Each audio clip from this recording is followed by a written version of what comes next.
कह रहे हैं सो बिलगाओ बिहारी समाजा और नट मारे चाहिए सब। धनुष तोड़ने वाला नहीं मिला तो समस्या राजाओं के लिए है, और उनमें भी एक दो राजा नहीं बल्कि नट मारे गए हैं सब। सभी राजा मारे जाएंगे, लेकिन तब जब धनुष तोड़ने वाला अलग नहीं हुआ तब मैं विचार यह करने लगा कि आपने बताया कि लक्ष्मण ये शंकर जी का धनुष है, जय शिव धनुष भगवान शिव का, और शिव शब्द का शाब्दिक अर्थ ही होता है कल्याण।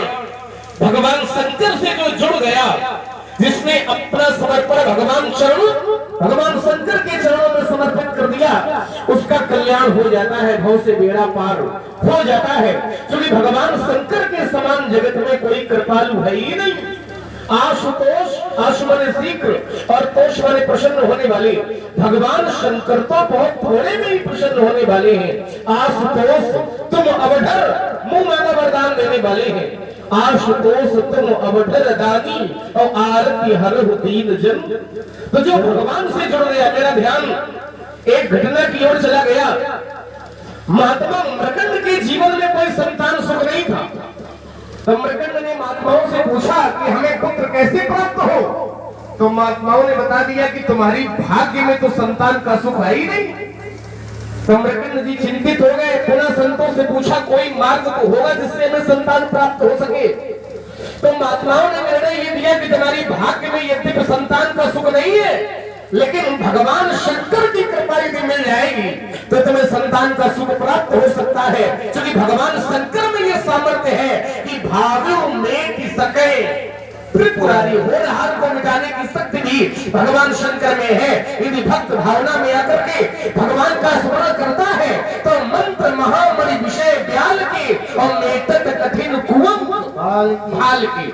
महात्मा मृकंड ने भगवान शंकर के नाम का जाप किया, शंकर जी की कृपा हुई, शंकर जी प्रकट हुए। शंकर जी ने कहा कि क्या चाहिए? मृकंड ने कहा पुत्र चाहिए। तो शंकर जी ने कहा कि हमारे पास दो प्रकार के पुत्र हैं, कैसा चाहिए? सुपुत्र चाहिए कि कुपुत्र? तो महात्मा मृकंड ने कहा कि महाराज इन दोनों में अंतर क्या है? तो उन्होंने कहा अंतर केवल एक है कि जो सुपुत्र होगा वो अल्प आयु का होगा लेकिन सुख बहुत देगा, लेकिन जो कुपुत्र होगा वो लंबे समय तक जीवित रहेगा लेकिन नाना प्रकार के दुख तुम्हारे जीवन में उत्पन्न कर देगा। तो महात्मा मृकंड ने कहा कि महाराज हमें सुपुत्र चाहिए, भले ही कई समय जीवित रहे।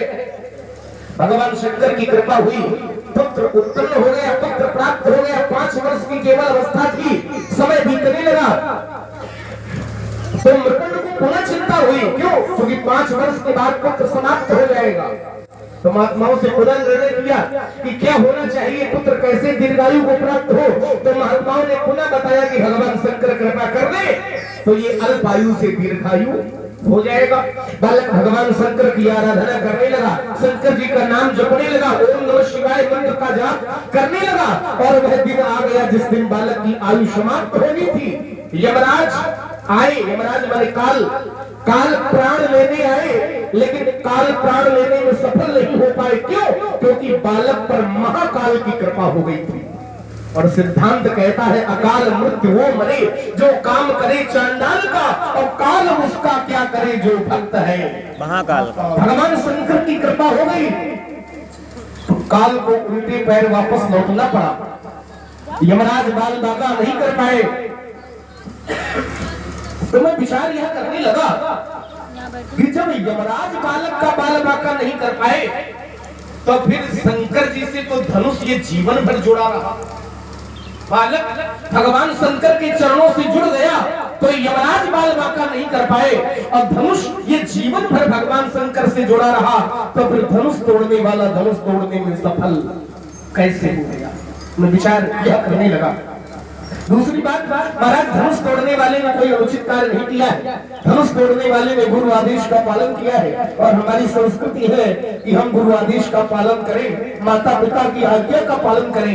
तो धनुष तोड़ने वाले ने कोई अनुचित कार्य नहीं किया है। इस धनुष पर आपकी ममता का हित क्या है? क्योंकि मैंने बहुत तोड़ी तब आपने ऐसा क्रोध नहीं किया, तो इस धनुष पर इतनी ममता क्यों है? इस पर ममता क्यों हुई? देखो भक्त 2 प्रकार के होते हैं, एक होते हैं सकाम और एक होते हैं निष्काम। जब सकाम भाव लेकर के कोई भक्त, चाहे मृकंड पुत्र मार्कंडे हो या तुम्हारे पिताजी दशरथ जी हो, कोई भी भक्त हो, जब सकाम भाव लेकर के किसी भी देवी देवता की उपासना करता है तो उसकी इच्छा की पूर्ति करना उस देवी देवता का परम धर्म बन जाता है। और एक भक्त होता है निष्काम भाव से, जिसके जीवन में कोई कामना नहीं होती है, तो निष्काम भाव से जब वो व्यक्ति कर्म करता है तो वो केवल अपने प्रारब्धों का भोग लेता है, लेकिन किसी भी प्रकार के किसी भी देवी देवता से अपनी रक्षा के लिए कभी नहीं कहता है। तो मृकंड पुत्र जो मार्कंडे थे, तो मृकंड जी में भी कामना थी, सकाम थे कि हमारे पुत्र नहीं है, पुत्र हो जाए, तो पुत्र हो जाए माने कामना लेकर के उन्होंने पूजा की।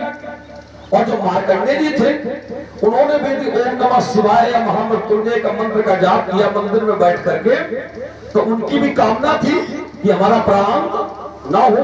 तो भक्त जब सकाम भाव लेकर के कर्म करता है तब उसकी रक्षा करना भगवान का परम धर्म बन जाता है। और यदि भक्त निष्काम भाव से कर्म करे तो कोई आवश्यक नहीं होता है कि भगवान प्रत्येक परिस्थिति में उसकी रक्षा करने आए। ये अंतर होता है। तो ये दोनों सकाम थे। सकाम भाव से जब कोई व्यक्ति भगवान की, हम कहते हैं सकाम भाव से किसी भी देवी देवता की पूजा की जाए तो वहां पर अच्छा होती है। लेकिन जब भाव निष्काम हो जाता है कि हमें कुछ चाहिए ही नहीं, तो जब कुछ चाहिए ही नहीं तो वहां पर ये कोई आवश्यक नहीं होता है कि देवी देवता प्रत्येक परिस्थिति में उसकी रक्षा करने के लिए खड़े होते। ये तुम्हारी शंका का समाधान है। सकाम भक्त अलग होते हैं और निष्काम भक्त अलग होते हैं। अब तुमने ये कहा कि जैसे वहां पर मृकंड पुत्र मार्कंडे ने भगवान महाकाल का आश्रय ले लिया, और जो महाकाल का आश्रय ले लेता है उसका काल भी कुछ नहीं कर सकता है। देखो ये बात भी तुम्हारी उचित नहीं है, क्योंकि जब व्यक्ति कभी कभी ऐसा होता है, जैसे जालंधर वृंदा का पति था और उस वृंदा के पति जालंधर से स्वयं महाकाल ने ही युद्ध किया। महाकाल शंकर जी ने युद्ध किया। और मानस में दिया भी गया है कि सम्मुखीन संग्राम अपारा और धनुज महाबल मरईना मारा। माने महाकाल प्रयास कर रहे हैं कि हम इसको मार दें, और तुम कहते हो महाकाल इसकी रक्षा करें। तो महाकाल से रक्षित व्यक्ति का कोई कुछ नहीं कर सकता है। और मैं कहता हूं महाकाल स्वयं मारने का प्रयास कर रहे हैं कि जलंधर का वध हो, लेकिन सम्मुखीन संग्राम अपारा धनुज महाबल मरईना मारा। क्यों? क्योंकि परम सती असुराधिप नारी तेई बल ताई न जितई पुरारी, इसलिए पुरारी महाकाल भी जलंधर का वध नहीं कर पा रहे थे। तो राजकुमार लक्ष्मण ये साधना और निमित्त अलग अलग होते हैं, इसको प्रत्येक परिस्थिति में बराबर नहीं किया जाता है। तुमने कहते हो गुरु आदेश में धनुष टूटा है, और गुरु आदेश मानना हम लोगों का परम धर्म है। देखो यदि गुरु आदेश में धनुष टूटा है तो हम भी गुरु सेवा में ही खड़े हैं। अगर उसने गुरु के कहने पर धनुष तोड़ा है तो हम भी गुरु सेवा में ही खड़े हैं। तो गुरु सेवा अगर वो कर रहा है तो हम भी तो गुरु सेवा कर रहे हैं।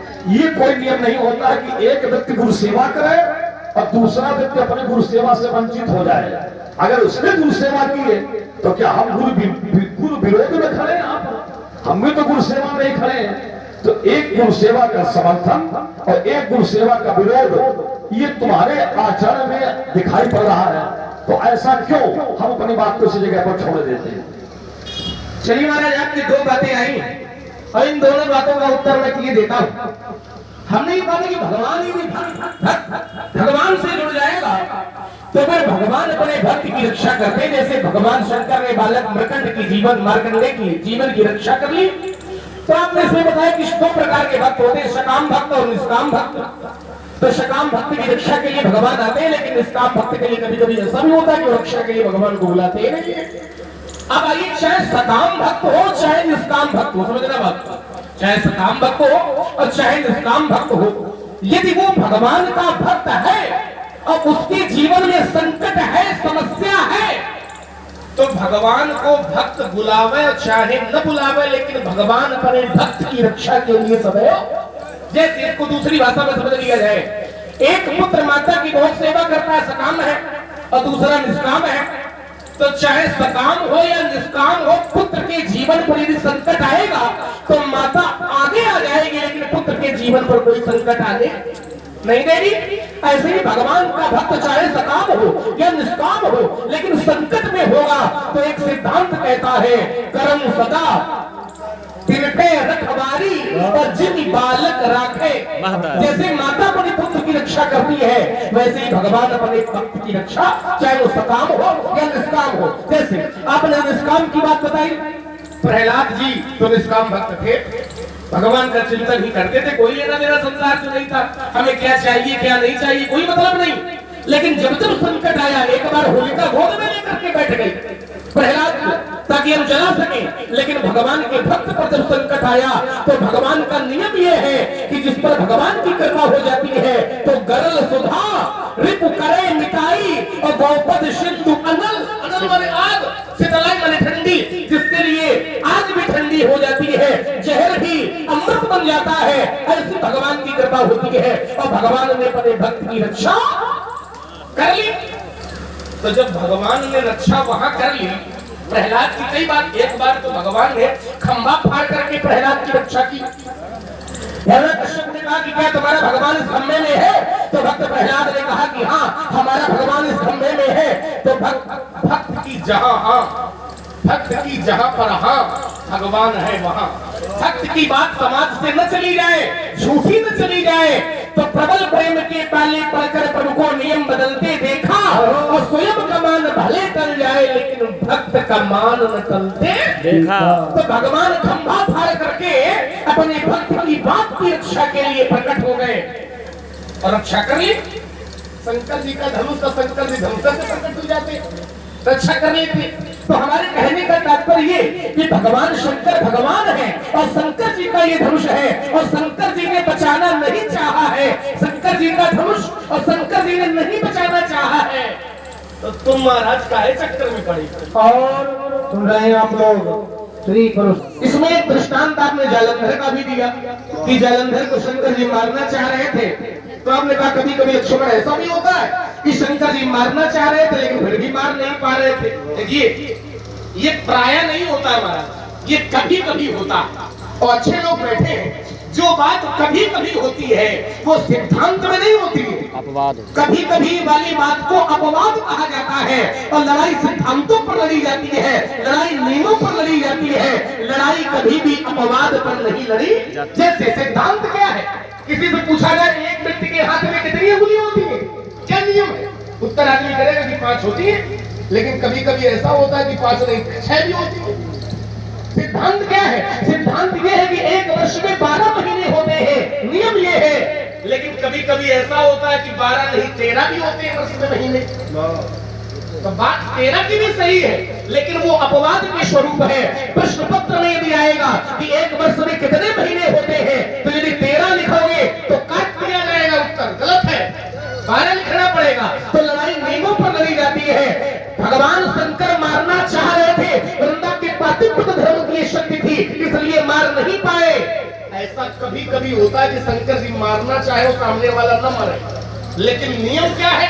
नियम ये है कि शिव विरोध, शिव जिसका विरोध करेंगे या हम शिव का विरोध करें, नियम ये है, सिद्धांत है, शिव विरोध ध्रुव मरण हमारा। यदि हम भगवान का विरोध करेंगे या भगवान हमारे विरोधी बन जाएंगे, तो नियम ये कहता है कि विधि विपरीत तो फिर भलाई नहीं, हमें मरना पड़ेगा। विचार ये करो। दूसरी बात, हमने कहा था कि धनुष गुरु जी के कहने पर टूटा है, गुरु जी ने आदेश दिया है धनुष तोड़ने वाले को, तब धनुष तोड़ने वाले ने धनुष का खंडन किया है। तो आपने कहा कि लक्ष्मण, हम भी तो गुरु जी की सेवा में खड़े हैं, हम भी तो भगवान शंकर के शिष्य हैं, गुरु है शंकर जी हमारे, तो हम भी गुरु जी के सेवक हैं, और धनुष तोड़ने वाला भी है। देखिए बिल्कुल है, आप भी गुरु जी के सेवक। अब निर्णय समझ लो जरा, बात इनकी भी सही है कि ये गुरु जी के सेवक और धनुष तोड़ने वाला भी गुरु जी का सेवक। तो निर्णय क्या है? निर्णय ये है, तुम गुरु जी के सेवक हो लेकिन आज सेवा नहीं कर रहे हो। कैसे? धनुष तोड़ने वाले ने जो धनुष तोड़ा है वो गुरु जी के आदेश पर तोड़ा है। गुरु जी ने आदेश दिया कि उठो अमुख भंजो भव चापा और मेटो तात जनक पर। गुरु जी ने आदेश दिया शिष्य को कि धनुष तोड़ो, तो तोड़ने वाले ने तोड़ दिया। सुनी गुरु बचन चरण शिरुनावा और हृदय न हर्ष विषाद कछु आवा।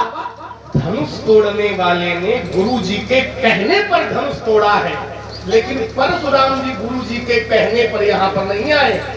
तुम तो अपने मन से आए हो। नहीं अवसर सुन शिव धनु भंगा और आयु भृगुकुल कमल पतंगा। तो धनुष तोड़ने वाला गुरु आदेश पर काम कर रहा है। देखिए एक बात और है, हम अपने मन से कोई काम करें एक बार गलत हो सकता है, क्योंकि अपने मन से, लेकिन बड़े बुजुर्गों के आदेश पर करें, माता पिता के आदेश पर करें, वयोवृद्धों के आदेश पर करें, गुरु जी के आदेश पर करें, तो फिर उस कार्य में गलत होने की संभावना नहीं रहती है। अब यही समझ लो कि किसकी सेवा ज्यादा सही है। धनुष तोड़ने वाला गुरु आदेश पर काम कर रहा है और परशुराम जी अपने मन से काम कर रहे हैं, तो गुरु जी की सेवा कौन सही कर रहा है? मैं अपनी बात यही रोके देता हूँ। तुम्हारी वार्ता का जो मूल्य है, ये जो तुम इसका निर्णय दे रहे हो, ये क्षेत्र से हट करके निर्णय कर रहे हो। एक और तो तुम कहते हो कि जहां पर सिद्धांत होते वहां अपवाद नहीं लगाया जाता है। क्या हम कोई अपवाद दे रहे हैं? हम तो सिद्धांत की बात कर रहे हैं, लेकिन हमारा सिद्धांत ही तुम्हें अपवाद दिखाई पड़ रहा, तो हम क्या करें? क्योंकि समय ने कहा था सम्मुखीन संग्राम अपारा तनुज महाबल मरैना मारा। माने महाकाल भोले बाबा वृंदा के पति जलंधर के साथ युद्ध कर रहे थे और युद्ध में जलंधर को नहीं मार पा रहे थे। क्यों नहीं मार पा रहे थे? क्योंकि परम सती असुराधिप नारी, उसकी जो स्त्री थी वृंदा, वो पतिव्रता थी। परम सती असुराधिप नारी तेई बल ताई न जीतई पुरारी, इसलिए उसको भोले बाबा जीत नहीं पा रहे थे। ये बात अपवाद की सिद्धांत नहीं है।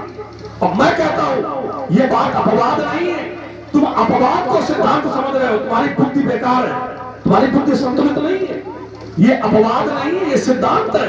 और जिस पति की स्त्री यदि पतिव्रता होगी तो निश्चित मानो कि मरने के बाद में भी, तुम यमराज की बात करते हो, यमराज प्राण लेने आए थे।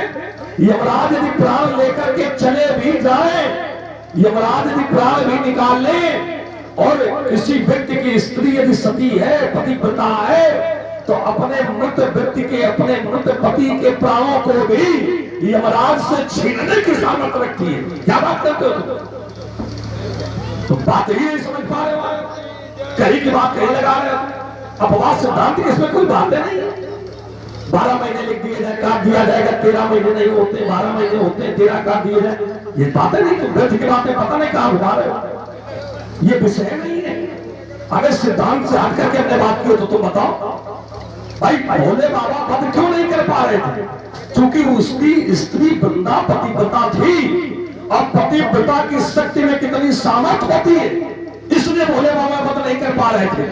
और पतिव्रता में जो सामर्थ्य है तो पति का बाल बांका नहीं हो सकता, तो कैसी बात करते हो? जाने कितने सिद्धांत ऐसे देखने को मिलते हैं, तथ्य की बातें करते हो सब, जाने कहां से जोड़ देते हो इस विषय को।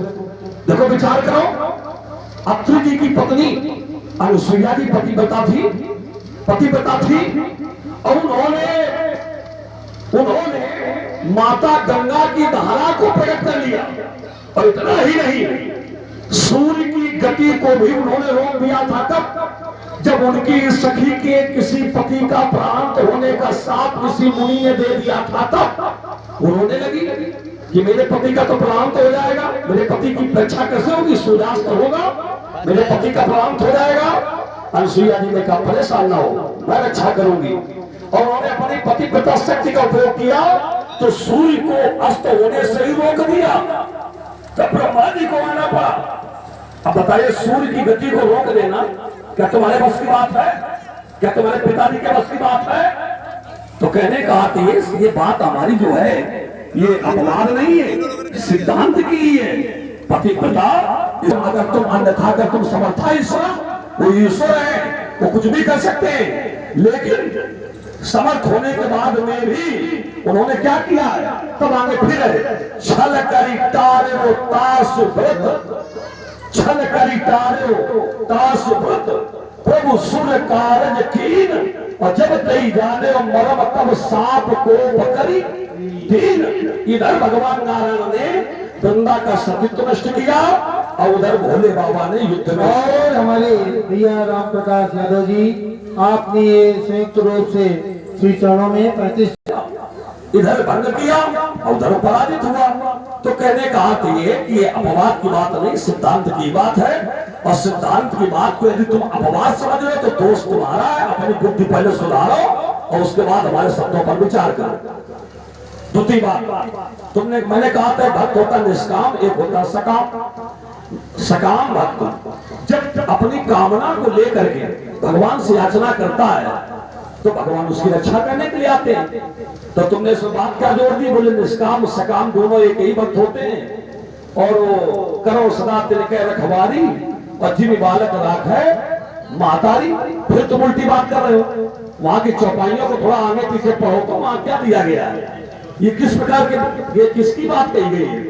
करो सदा तिलके रखवारी जिन बालक राखे मातारी। जो बालक छोटे होते हैं, अबोध होते हैं, जिनको अपने हित अनहित का भी ज्ञान नहीं होता है, ऐसे बच्चों की रक्षा करने के लिए माता सदैव तत्पर रहती है। जय हो जय हो। और याद है हमारे श्री आशुतोष पांडे जी जो त्रिलोचनपुर निवासी हैं, उनकी तरफ से 101 मुद्राएं भार्गव परशुराम जी के चरणों में लखन। और वो बालक जब बड़ा हो जाता है, जब बड़ा हो जाता है तो क्या माता उसकी उसी प्रकार से सुरक्षा करती जैसे छोटी अवस्था में करती है? छोटा बालक होता है तो माता घर के काम भी करती है और बीच बीच में बालक को भी देखती है कि हमारा बालक सो रहा है, कहाँ खेल रहा है, कहाँ बैठा है, किस स्थिति में है। अपने काम को भी करेगी, बीच में देखने को भी आएगी। और जब वही बालक बड़ा हो जाता है तो फिर घर छोड़ करके बाहर भी चला जाता है। तब क्या माता उसके पीछे पीछे जाती है कि हमारा बालक कहाँ है, कैसे है, क्या इसने खाया है, किस परिस्थिति में है? तब वो प्रेम नहीं रह जाता है।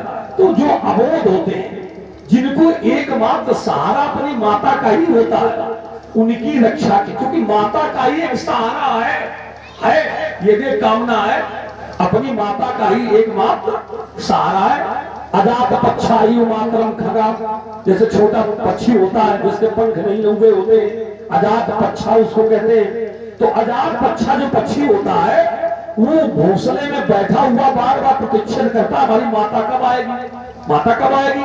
और माता भी जब कुछ ग्रास आती है भोजन का तो हो सकता है स्वयं ना ले, अपनी चोंच में लेकर के भाग करके घोंसले में आएगी, बच्चे को खिलाएगी। क्यों? क्योंकि वो छोटा है, माता के सहारे इसलिए। और जब उसके पंख निकल आते हैं, बड़ा हो जाता है, तो क्या माता अपने चोंच में अन्न लेकर के आती उसको खिलाने के लिए? कैसी बात करते हो? तो वो अवस्था अलग होती है और जब बड़ा हो जाता है तब उसकी व्यवस्था अलग हो जाती है। तो अब वही फिर मानुष में कहा गया पौड़ भय कई सुत पर माता और प्रीति करई नहीं पाछिल। बात स्पष्ट लिखा है कि पौड़ माने जब वो बड़ा हो जाता है तो 23 सुत उसी पुत्र पर जिसकी रक्षा करती थी उसी पुत्र पर नहीं पाछिल बाता, प्रीति करई नहीं पाछिल बाता। फिर जैसे पहले प्रेम करती थी उस प्रकार का प्रेम माता को देखने को नहीं मिलता है, परिवर्तन हो जाता है। वही बात मैंने कही थी, एक होता सकाम एक निष्काम। प्रहलाद जी छोटे थे, प्रहलाद जी छोटे बच्चे थे, भगवान रक्षा करते रहे, प्रहलाद की रक्षा की। और हाथी तो बड़ा था, समुद्र में वो जो सरोवर में हाथी जिसका पैर मगर में पकड़ लिया था तो बड़ा था, उसकी रक्षा करने के लिए क्यों नहीं आए? 1000 साल हो गए थे, आए कब? जब उसने बुलाया तब, जब उसमें कामना आई कि भगवान हमारी रक्षा करो, तब वो आए। और तब तक नहीं आए, 1000 साल हो गया नहीं आए। क्यों नहीं आए? क्योंकि तुम बड़े होकर के भी कामना तुम्हारे जीवन में नहीं है, तुम निष्काम बने हो। तो ठीक है, तुम निष्काम हो तो हम तुम्हारी रक्षा क्यों करें?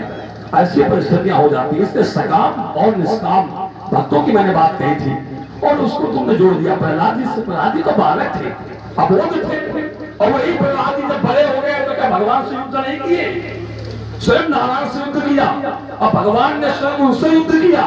उन्हीं प्रहलाद के लिए खंबे को फाड़ करके भगवान निकले और हिरण्यकश्यप का वध कर दिया। लेकिन समय जब आया तो उन्हीं प्रहलाद के साथ 32 विशाल क्षेत्र में भगवान ने स्वयं हाथ में उठाकर धनुष युद्ध किया है। इसलिए ये समय की बातें होती हैं। तुम कहते हो गुरु, बोले कभी कभी बोले परशुराम जी से परशुराम जी के गुरु ने कुछ कहा नहीं है और धनुष तोड़ने वाले के गुरु जी ने कहा है। देखो बेटा, यदि कहा है गुरु जी के कहने पर उसने काम किया है तो राजकुमार लक्ष्मण क्या आवश्यक है कि जब गुरु जी कहें और चेला करे और कोई चेला ऐसा हो जो गुरु जी ना कहे और चेला करे तो दोनों में कोट किसकी अच्छी होगी?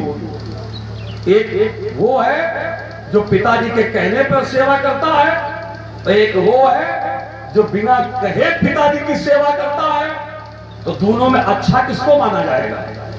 बिना कहे है, देखो निर्णय आ गया। तो उसने कहने पर किया है, हम बिना कहे लिए फंसा खड़े हैं। उसने कहने पर किया, हम बिना कहे लिए फंसा खड़े हैं। तो सेवा भी देखोगे तो उत्तम कोट की सेवा परशुराम की ही है। उत्तम कोट की आज्ञा तो पिकुते गुरु का सब उत्तम। हम आप प्रमाणित बात नहीं करते, प्रमाणित बात करते हैं। उत्तम करो तो मध्यम से उदाहता, जो कहने पर करे वो होता मध्यम, और जो कहने पर भी ना करे वो है अधम, और जो बिना कहे करे वो है उत्तम। धनुष तोड़ने वाला मध्यम और तुम्हारे सामने खड़ा है उत्तम। इसलिए बेटा ये तुलना करने का प्रयास न करो। और यदि माना भी कि गुरु जी के कहने पर उसने धनुष तोड़ा है तो फिर एक निर्णय कर लो। तो कह रहे माता पिता के कहने पर, कोई व्यक्ति बड़े बुजुर्गों के कहने पर जब व्यक्ति कोई कार्य करता है तो उसके कार्य अच्छे होते हैं। तो एक काम करो, अगर गुरु जी के कहने पर धनुष तोड़ा है तो तुम फिर चुपचाप बैठ जाओ। तुम चुपचाप बैठो। जब गुरु जी ने के कहने पर धनुष तोड़ा है तो हम यदि परस उठा करके उससे झगड़ा भी करेंगे तो ये दायित्व तो गुरु जी का है जिन्होंने तोड़वाया है। और गुरु जी जब उठ करके खड़े होंगे, गुरु जी से हमारी बात होगी तब इस पर विचार करेंगे। तुम्हें उठ करके खड़े होने का कोई औचित्य नहीं है। तुम गुरु जी के दायित्व को अपने हाथ में ले रहे हो। तुम गुरु जी के दायित्व को अपने हाथ में ले रहे हो, ये भी उचित नहीं है। हमारा क्षेत्र तो उचित है, लेकिन तुम्हारा गुरु सेवा का क्षेत्र उचित नहीं है। इसमें विचार करो और उसके बाद जब ये लगे कि ये सार गर्भित है तब बोलने का प्रयास करो। यही नियम महाराज जी हम तुम पर लगा दे। जैसे आपने हमसे कहा, जरा ध्यान दो, इन्होंने हमसे कहा कि जब गुरु जी के कहने पर तोड़ा गया है तो फिर गुरु जी के दायित्व को तुम क्यों ले रहे? तुम चुपचाप बैठ जाओ। और यही नियम यदि हम तुम पर लगा दे कि तुम गुरु जी के दायित्व क्यों ले रहे हो अपने हाथों में, तुम भी चुपचाप बैठ जाओ। धनुष शंकर जी का तोड़ा गया, शंकर जी क्रोध करे, तुम क्या भाई? जब बैठने की बात है तो गुरु जी का धनुष तोड़ा गया है, और यदि धनुष टूटना गलत है तो क्रोध विरोध किसे करना चाहिए? गुरु जी को करना चाहिए। शंकर जी का धनुष तोड़ा गया है और शंकर जी क्रोध विरोध करे तो शंकर जी तुम्हारे गुरु जी, और धनुष तोड़ने वाले के गुरु जी के कहने पर तोड़ा गया है। यदि शंकर जी क्रोध करने आ जाएंगे तो धनुष तोड़ने वाले के भी गुरु जी उनसे बात करने के लिए, लेकिन शंकर जी के सेवक तुम और गुरु जी के सेवक हम, तो सेवक से लड़ने के लिए या सेवक से बात करने के लिए सेवक ही पर्याप्त। यदि तुम्हारे गुरु जी आ जाएंगे तो फिर तोड़ने वाले के भी गुरु जी इस पक्ष से खड़े हो जाएंगे और बात करने के लिए तत्पर हो जाएंगे। तो ये हमें परामर्श न दो कि हम बैठ जाए। यदि तुम बैठ जाओगे महाराज तो ईमानदारी से फिर हम भी बैठ जाएंगे, लेकिन बात जब तक है तब तक बराबरी की रहेगी। इस पर विचार करिए जरा। अब आइए, आपने कहा कि लक्ष्मण एक ऐसा होता है जो कहने पर करे और एक ऐसा होता है जो बिना कहे कर दे। तुमने आज तक महाराज जी कुछ किया बिना कहे किया होगा सब कुछ। हमने क्या कहा था? माता पिता जी गुरु जी आदेश दे दें तो उस आदेश का यदि हम पालन करते हैं तो उस आदेश का पालन करने में गलत होने की संभावना नहीं रहती है, और अपने मन से जो काम करे उसमें गलत होने की संभावना रहती है। अब ये तुम बता रहे हो कि हम उत्तम हैं क्योंकि हम बिना कहे कर रहे हैं, पहली बात तो ये कि अपने मुख से अपनी प्रशंसा नहीं करनी चाहिए व्यक्ति को। अपने मुख से ये नहीं कहना चाहिए कि हम उत्तम हैं, हम बहुत सेवा में आगे हैं, हम बिना कहे कर देते हैं। क्योंकि जो श्रेष्ठ लोग होते हैं तो बड़े बड़ाई ना करे, बड़े न बोले, वो अपने मुख से अपनी प्रशंसा नहीं करते हैं। क्योंकि अपने मुख से अपनी प्रशंसा करने वाले को ये कहा जाता है कि जैसे वो अपने हाथ से अपने पैर छू रहा हो। अब आइए जरा, परशुराम जी यदि बिना कहे करने वाले हैं, वो पुत्र का उदाहरण उन्होंने दिया, तो माता को तुमने मारा तो पिता के कहने पर मारा कि बिना कहे मार दिया? यदि जान जाते हो कि पिताजी कह न पावे पुत्र सेवा के लिए तत्पर हो जाए, तो पिताजी कह न पाते तुमसे कि परशुराम माता को मारो और तुम पहले काम कर देते तब तो उत्तम थे। लेकिन वहां तुमने कब किया? जब पिताजी ने कहा, मानस में प्रमाण भी है, व्यास जी बैठे तो रस में बना करके मैं आपको एक उत्तर दिए देता हूं। बिना कह नहीं किया, कब किया इन्होंने? तो शास्त्र में प्रमाण है। क्या है? तो कहा परशुराम पितु आज्ञा राखी, हमारी मातु लोक सब साखी। परशुराम जी के पिताजी ने जब आदेश दिया, वहां पिताजी ने आदेश दिया तब काम किया, और यहाँ बिना आदेश है। पिताजी ने आदेश दिया। और देखिए, यद्यपि माता को मारना ये गलत है, माता को मारना ये पुत्र के अधिकार में नहीं है, बल्कि पुत्र के अधिकार में क्या है? तो कहा प्रातः काल उठी के रघुनाथा, और मात पिता गुरु ना वही। पुत्र के अधिकार में है कि वो माता की सेवा करे, माता का सम्मान करे, माता का पूजन करे। मारना ये पुत्र के अधिकार में नहीं है, मारना ये गलत है। लेकिन पिताजी कह दे तो फिर गलत नहीं है। समझना जरा, पिता ने कहा तो इन्होंने माता को मार दिया, तो ये काम गलत था माता को मारना। लेकिन पिता के कहने पर मारा है तो इस काम को गलत नहीं कहा जाएगा। आगे वाली पंक्ति है, परशुराम पितु आज्ञा राखी, और मारी मातु लोग सब। लेकिन परशुराम को किसी ने गलत नहीं कहा, क्योंकि पिता के कहने पर ऐसे ही यहाँ चिंतन कर लिया कि जब पिता के कहने से तुमने माता को मारा, ये गलत नहीं है, तो तोड़ने वाले ने गुरु के कहने पर धनुष तोड़ दिया, तो ये भी गलत नहीं होना चाहिए। फिर आपको क्रोध विरोध नहीं करना। तो फिर वहां भी ये नियम लगा लेते कि पिताजी आदेश न दे, बिना आदेश के ही पालन कर देते, तब तो उत्तम माने जाते। और चलिए, जहां अपने मन से कार्य होता है वहां गलत होने की संभावना होती है। प्रमाण हमसे ले लीजिए। प्रमाण ये है, पिताजी कहे भैया ज्यादा सही, बिना कहे कर दो, पता नहीं काम अच्छा हो कि ना हो। पिताजी चाहते हो कि ना चाहते हो, ये तुम कैसे जान जाओगे कि पिताजी बिना कहे कर दे? तो कैसे जानोगे, समझोगे कैसे? चलिए एक उदाहरण मैं आपको दिए देता हूँ। क्या है? एक महात्मा जी जंगल में तपस्या कर रहे थे, तपस्या में लीन थे, और इतने में एक राजा जंगल में आ गया। क्योंकि शिकार खेलने राजा निकला था, राजा को प्यास लगी, महात्मा जी से कहा कि हमें कुछ जल दे दो। लेकिन महात्मा जी तपस्या में लीन थे, जल दे कौन? तो राजा को लगा कि ये ढोंग करे बैठे, जल न देना पड़े, इसलिए कुछ बोल नहीं रहे। तो राजा को आ गया क्रोध, और जब आया क्रोध तो उन्होंने धनुष की नोक से एक मरे हुए सांप को उठाया और महात्मा जी के गले में डाल दिया। महात्मा जी के गले में सांप को डाल दिया और चले गए राजा। राजा चले गए, लेकिन महात्मा के पुत्र को जब पता चला कि राजा ने हमारे पिता के गले में मरा सांप डाल दिया है, तो उस पुत्र ने ये श्राप दे दिया कि तुमने यदि अभिमान में आकर के मेरे पिता के गले में सर्प मरा डाला है, तो जाओ आज से 7वें दिन तुम्हें तक्षक दस लेगा।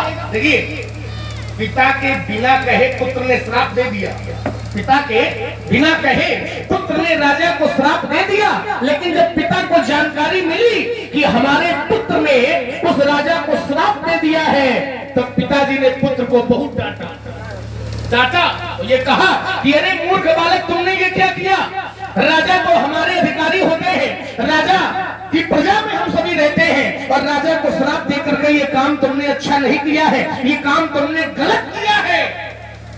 पुत्र ने अपने मन से श्राप दिया था, तो पिताजी ने डांटा कि ये काम गलत है। लेकिन पिता के कहने पर यदि श्राप दिया होता, तो जैसे पिता के कहने पर परशुराम ने मारा, तो इसको गलत नहीं कहा गया। ठीक वैसे ही धनुष तोड़ने वाले ने गुरु आदेश पर धनुष तोड़ा है, तो ये गलत नहीं है। और आपको कहीं आदेश हो गुरु जी का, तो एक प्रमाण दे देना, मैं आपकी बात मान लूंगा कि आप उत्तम कोटि के हैं। आइए दूसरी बात, हमने ये कहा था कि महाराज चाहे सकाम भक्त हो या निष्काम भक्त हो, तो आपने एक उदाहरण इसमें दिया कि वो चिड़िया चोंच में लाती है, ये बात बिल्कुल सही है। भाई पुत्र नहीं ला सकता है, भोजन छोटा है, अबोध है, तो माता, पुत्र रोता है तो माता अपने बालक को भोजन उपलब्ध करा देती है। लेकिन कभी कभी ऐसा होता है कि माता को चिंता होती है, पुत्र भले न रोवे, पुत्र भले न बतावे, लेकिन समय आने पर माता अपने पुत्र को भोजन, अपना दूध पान करा देती है। भले ही पुत्र न रोवे, कभी कभी ऐसा होता है माताएं का सोते में ही अपने पुत्र को दुग्ध पान करा दे, पुत्र न कहने पावे। ऐसे ही यहाँ समझ लो कि चाहे पुत्र छोटा हो या बड़ा हो, हमारी बात क्या है, भोजन उपलब्ध करावेगी, जो अबोध है, ये सब बात ठीक है, चोंच में लावेगी। लेकिन मान लो पुत्र बड़ा हो जाए तो माता उतनी चिंता नहीं करेगी, क्योंकि पुत्र जानकार हो गया, जानता है गलत क्या है, सही क्या है। लेकिन उस पुत्र पर यदि कभी संकट आ जाएगा, भले ही पुत्र बड़ा हो गया है, पुत्र भले ही बड़ा हो गया है, और उस पुत्र पर कोई समस्या आ गई है, तो माता अपने पुत्र को समस्या में देखने के बाद उस समस्या को दूर करने का प्रयास करती है, और जीवन भर करेगी, चाहे प्राण क्यों न देने पड़ जाए, माता करेगी, चाहे पुत्र छोटा हो या बड़ा हो। ऐसे ही भगवान होते हैं, पुत्र भगवान, भक्त भगवान से कहे चाहे न कहे, यदि भगवान से जुड़ गया है तो एक प्रमाण हमसे ले लो। फिर नियम क्या है, तो कहा सेवक सुत पति मातु भरोसे, और रहा ये असोच बने प्रभु पोषे। हमको भगवान की शरण लेनी पड़ेगी, भगवान का नाम जपना पड़ेगा, भगवान का नाम जपे। यदि भगवान की शरण एक बार हमने ले ली तो अब सुरक्षा की जिम्मेदारी भगवान की। हम चाहे जितने बड़े हो जाए, चाहे जितने बड़े हो जाए, लेकिन भगवान से केवल जुड़ जाए, मान ले कि भगवान हमारे स्वामी है, मान ले, तो रक्षा के लिए भगवान सदैव तत्पर होते हैं। आपने कहा हाथी ने कहा तब आए, हाथी ने कहा तब आए, मैं एक प्रमाण दिए देता हूं, सीधे दिए देता हूं। हाथी ने कहा तब भगवान ने उसकी रक्षा की। लेकिन परशुराम जी का युद्ध जब सहस्त्राबाहु अर्जुन के साथ हुआ, और सहस्त्राबाहु अर्जुन ने दत्तात्रेय के द्वारा दी गई शक्ति का प्रयोग जब परशुराम के ऊपर किया, तब परशुराम जी धराशायी हो गए। और जब धराशायी हो गए, क्योंकि शंकर जी के शिष्य हैं, शंकर जी के भक्त हैं, भगवान ने देखा कि हमारा भक्त समर में मूर्छित पड़ा है, भगवान शंकर तत्काल समर भूमि में आ गए और परशुराम जी को पुनर्जीवन दान दिया।